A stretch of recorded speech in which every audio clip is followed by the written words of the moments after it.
Doctor बाबा साहब अम्बेडकर की जो चढ़वट चढ़ रही है, डॉक्टर बाबा साहब अम्बेडकर ने भारतीय रिपब्लिकन पक्ष की स्थापना की है, लेकिन कुछ लोगों ने यहाँ के अपना स्वार्थ बनाने के लिए उन्होंने ये डॉक्टर बाबा साहब अम्बेडकर की चढ़वट को नस्त नाबूद कर दिया।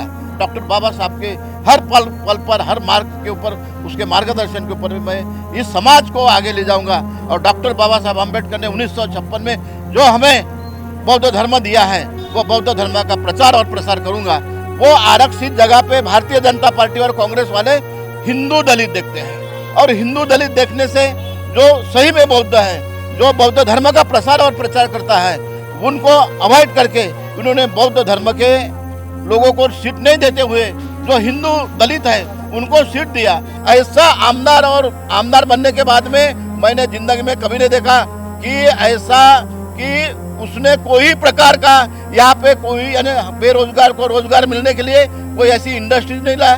यहाँ पे स्कूल के नाम से आप देखे जाएंगे तो स्कूल में एक छोटी सी मकान में ये स्कूल भरती है और वहाँ पे ऊपर से पानी टपकता है और एक ही जगह और पैसा बम ले रहे हैं, बहुत खर्चा कर रहे हैं और भारतीय जनता पार्टी लूट रही है। ये लोग भ्रष्टाचार कर रहे हैं, ये लोग हमारे उत्तर नागपुर के विकास को लूट रहे हैं, लूटमारी कर रहे हैं, और उसके लिए मैं आवाज उठाने के लिए मैं आज उत्तर नागपुर से खड़ा हूं।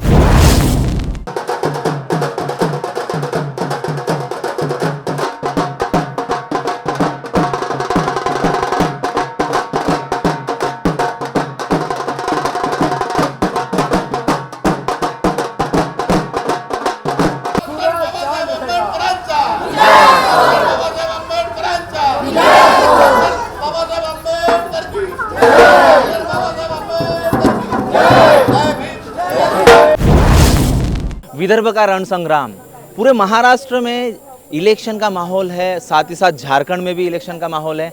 हरियाणा और जम्मू कश्मीर के चौंकाने वाले रिजल्ट के बाद महाराष्ट्र किसका होता है, महायुति की तरफ जाता है या फिर महाविकास आघाड़ी की तरफ जाता है।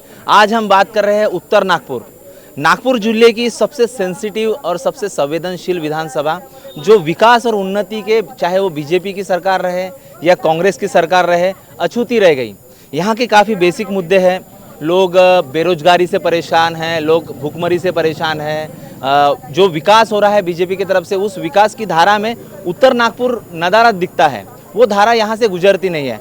हम बात कर रहे हैं एक काफ़ी सीनियर एक्टिविस्ट रहे हैं, सोशल एक्टिविस्ट रहे हैं, और राष्ट्रवादी कांग्रेस से उनका एक गहरा नाता रहा है, रमेश फुले जी, जो आज निर्दलीय खड़े हैं। क्या ज़रूरत पड़ी आपको, इतने बड़े पक्ष में आप थे, जो महाराष्ट्र में जाना पहचाना नाम है और पूरे देश में राष्ट्रवादी कांग्रेस का जाना पहचाना एक चरित्र रहा है और उनका देश के लिए काम रहा है माननीय शरद पवार जी का। क्या जरूरत पड़ी आपको कि बगावत कर लिया आपने और एक निर्दलीय भूमिका ले रहे हैं उत्तर नागपुर से? मैं रमेश फुले। बात ऐसी है कि मैं राष्ट्रवादी कांग्रेस पार्टी महाराष्ट्र प्रदेश अजीत दादा के साथ में मैं कई सालों से काम कर रहा, शरद पवार जी के साथ में काम कर रहा हूँ, लेकिन इस बार महाराष्ट्र में जो सीट का जो बंटवारा हुआ है उसमें हमारे बौद्ध लोगों को अवॉइड और मुस्लिम लोगों को अवॉइड किया गया, उनको उस प्रमाण से उनको सीट नहीं दिया गया। और मैं इसलिए आया हूँ इधर, यानी अपक्ष से इसलिए लड़ रहा हूँ कि जो डॉक्टर बाबा साहब अम्बेडकर की जो चढ़वट चढ़ रही है, डॉक्टर बाबा साहब अम्बेडकर ने भारतीय रिपब्लिकन पक्ष की स्थापना की है, लेकिन कुछ लोगों ने यहाँ के अपना स्वार्थ बनाने के लिए उन्होंने ये डॉक्टर बाबा साहब अम्बेडकर की चढ़वट को नस्त नाबूद कर दिया। और मैंने अपने पद का राजीनामा देकर मैं डॉक्टर बाबा साहब अम्बेडकर की चढ़वट जीवंत रखने के लिए मैं अभी अपक्ष के रूप में मैं खड़ा हूँ। और मुझे आशा है कि डॉक्टर बाबा साहब अम्बेडकर का हर सपना मैं इसके बाद में मैं शुरू करूँगा और शुरू रहेगा। मेरा जीवन जहाँ तक है वहाँ तक मैं डॉक्टर बाबा साहब के हर पल पर, हर मार्ग के ऊपर, उसके मार्गदर्शन के ऊपर मैं इस समाज को आगे ले जाऊंगा। और डॉक्टर बाबा साहब अम्बेडकर ने 1956 में जो हमें बौद्ध धर्म दिया है, वो बौद्ध धर्म का प्रचार और प्रसार करूंगा। इसलिए मैं अपक्ष खड़ा। आप निर्दलीय है, आप एक सनसनीखेज आरोप लगा रहे हैं कि चाहे बीजेपी हो या फिर कांग्रेस हो, अल्पसंख्यकों को उन्होंने न्याय नहीं दिया। तो तो ये एक शेड्यूल कास्ट एक कॉन्स्टिट्यूंसी है जो 1960 से इसका इतिहास जब हम जाते हैं तो चाहे पीबी वासनिक जी हो या फिर यहाँ से जो चुन के आए हम देखते हैं कि दौलत राव गणवीर हो 1972 में वो चुन के गए। उसके हम बात देखते हैं सूर्यकांत डोंगरे, यानी बड़े बड़े नाम इस विधानसभा से चुन के गए महाराष्ट्र की असेंबली में। क्या कांग्रेस और बीजेपी अल्पसंख्यकों के साथ शेड्यूल कास्ट हो या शेड्यूल ट्राइब के साथ अन्याय करती है जब उनकी न्याय और हकदार की बात आती है? तो मैं विशेष रूप से ये बताना चाहूँगा कि डॉक्टर बाबा साहेब आम्बेडकर ने जब संविधान दिया, संविधान में अपने जहाँ पे अपने को आरक्षित जगह दी है, वो आरक्षित जगह पे भारतीय जनता पार्टी और कांग्रेस वाले हिंदू दलित देखते हैं। और हिंदू दलित देखने से जो सही में बौद्ध है, जो बौद्ध धर्म का प्रसार और प्रचार करता है, उनको अवॉइड करके उन्होंने बौद्ध धर्म के लोगों को सीट नहीं देते हुए जो हिंदू दलित है उनको सीट दिया। और उनको सीट देने के बाद में वो तन मन धन से उनको चुन के लाते हैं और उनका एबिलिटी नहीं रहती। और एबिलिटी नहीं रहने के बाद में इस समाज हमारा ऐसा ये हो गया, अधूरा हो गया कि उनको कोई भी जो भी उम्मीदवार चुन के आते हैं उनको कोई भी यानी जो जैसा उनका पक्ष बोलेगा वो दलित के बारे में, बौद्ध के बारे में, हित में कोई भी बात नहीं करेगा। और विधानसभा में वो अपनी आवाज़ नहीं उठाएगा, बौद्ध धर्म की आवाज़ नहीं उठाएगा, SC ST की आवाज़ नहीं उठाएगा। इसलिए वो चुन के आते हैं। और इसलिए मैं खड़ा हूँ कि मेरे जो बौद्ध बांधव हैं, उत्तर नागपुर के जो मेरी जनता है, मुझे चाह रही मैं इस समाज में शैक्षणिक, राजकीय और सभी मैं प्रकार का मैं यहाँ पे मैं 1990 से मैं काम कर रहा हूँ। फुले जी, आप लगभग 4 दशक से आप देश की राजनीति में अग्रसर है। हम देखते हैं उत्तर नागपुर में, नागपुर जिले में जितनी भी विधानसभा है, यहाँ सबसे ज़्यादा देशी दारू की बिक्री होती है, देसी का यहाँ चलन है, इंग्लिश दारू का एक अवैध व्यापार हम देखते हैं, नकली शराब के केस आए दिन हम देखते हैं। इस पे क्या विचार रखे हैं और क्या निवारण देखते हैं आपके चुनावी एजेंडा में? चुनावी एजेंडा में अभी हमारे पिछले 25-30 साल से भारतीय जनता पार्टी की सरकार है, उनका कोई प्रकार का कंट्रोल नहीं है। और हमारे यहाँ के जो खासदार है, जो यहाँ के आमदार है, वो आमदार बने हैं, पालक मंत्री बने हैं और कुछ मंत्री भी बने थे। लेकिन उन्होंने ये जो हमारे उत्तर नागपुर में जो अवैध धंधे चालू है, जो नकली जो दारू बिकती है, उससे लोगों का स्वास्थ्य खराब हो जाता है। हमारी बेजन बाग सोसाइटी है, वो बेजन बाग सोसाइटी में अवैध प्लाट धारक वहाँ पे बैठे हुए हैं। वो नितिन जी राउत, इन्होंने वहाँ पे 4-5 प्लाट पे कब्जा कर दिया है।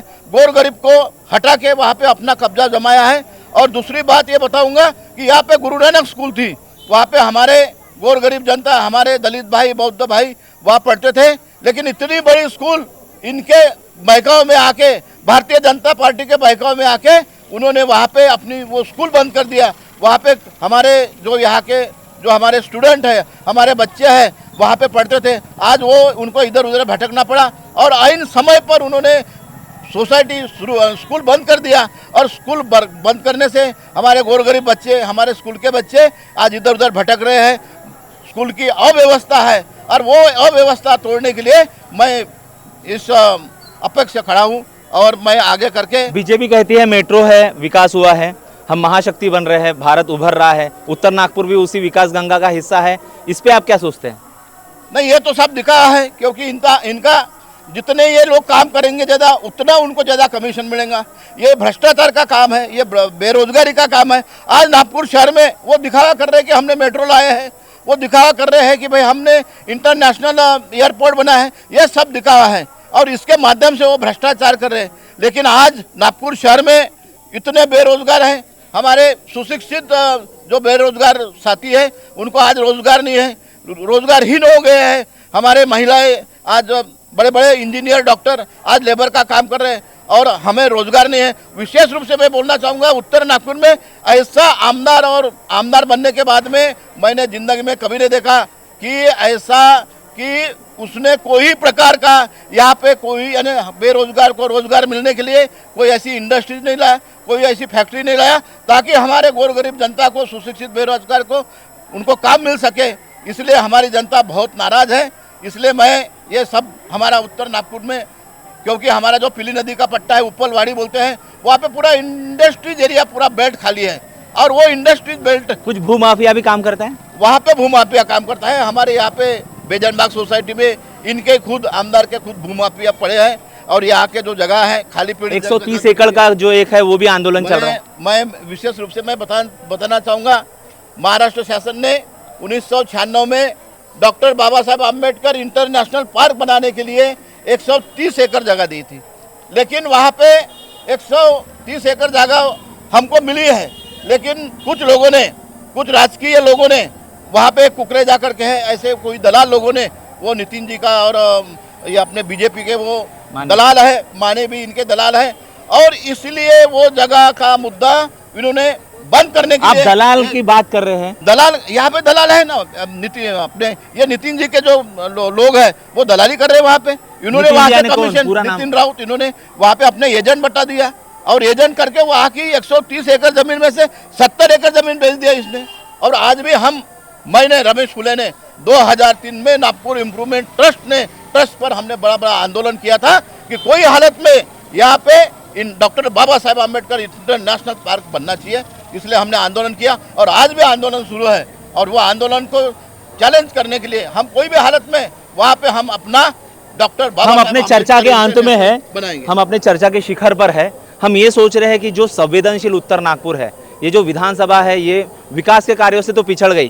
क्या सोचते हैं, क्या निवारण सोचते हैं? ये प्रॉब्लम्स तो आप गिना रहे हैं। क्या शेड्यूल कास्ट इस रिजर्व जो कॉन्स्टिट्यूंसी है अनुसूचित जाति के लिए ये रिजर्व रखी गई है गवर्नमेंट की तरफ से, जो हमारे जातीय आंकड़े आते हैं जनगणना से, उस वजह से परिसीमन डिसाइड होता है और शेड्यूल कास्ट की ये विधानसभा बनी। क्या शेड्यूल कास्ट का काम होता है, चाहे बीजेपी रहे या फिर कांग्रेस रहे?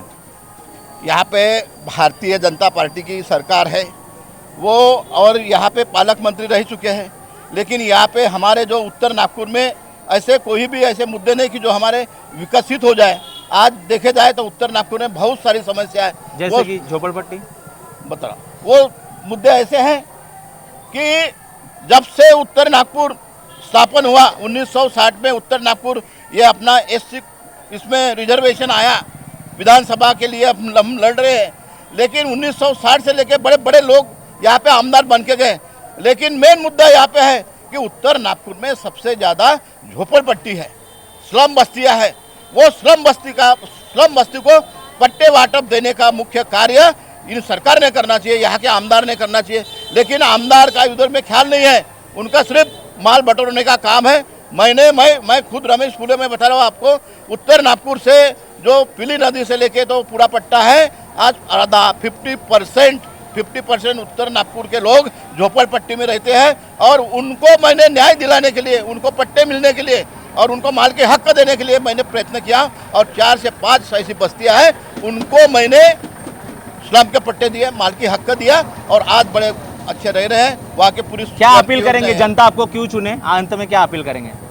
जनता को मैं विनती करता हूँ कि मैंने इस उत्तर नागपुर से 1990 से मैं जब सामाजिक और राजकीय और शैक्षणिक काम कर रहा हूँ, तो हमारे गौर गरीब बच्चों के लिए मैंने इस उत्तर नागपुर में 10 स्कूल और कॉलेज मैंने खोला हूँ।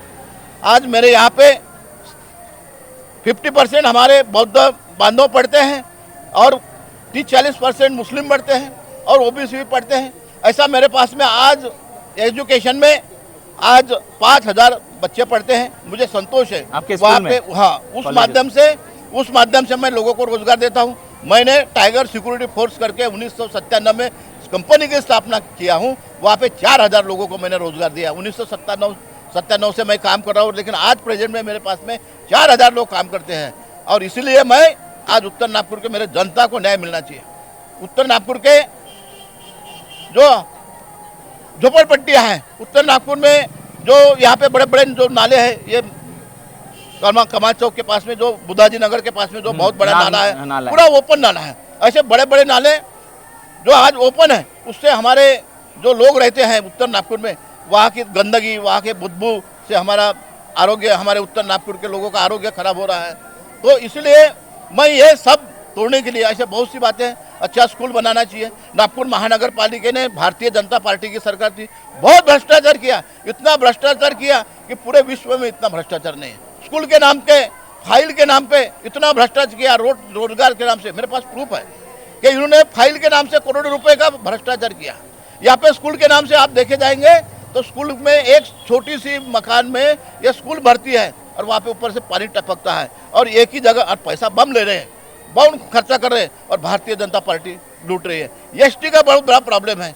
एसटी में यहाँ पे जो एसटी का है नया बसेस लाते हैं यहाँ पे एसटी में, लेकिन वो जो ठेकेदारी में जब इनका जाता है तो वहाँ पे कुछ दिन के बाद में वो बंद पड़ जाती है। आज हमारे एरिया में हर स्टॉप पे जो बसेस होना चाहिए, बस स्टॉप की व्यवस्था होना है, वो नहीं है। ऐसे अनेक मुद्दे हैं। स्कूल होना चाहिए, अच्छा रोड होना चाहिए। ये देखो ये रोड में ये लगी है, ये हमारे ये यहाँ की बात है। अब तुम पूर्व में देखो, दक्षिण में देखो, पश्चिम में देखो, दनादन विकास हो गया, चकाचक दिख रहा। और हमारे उत्तर नागपुर में हमारी जनता ने आवाज़ उठाना चाहिए, क्योंकि हमारा विकास क्यों नहीं हो रहा।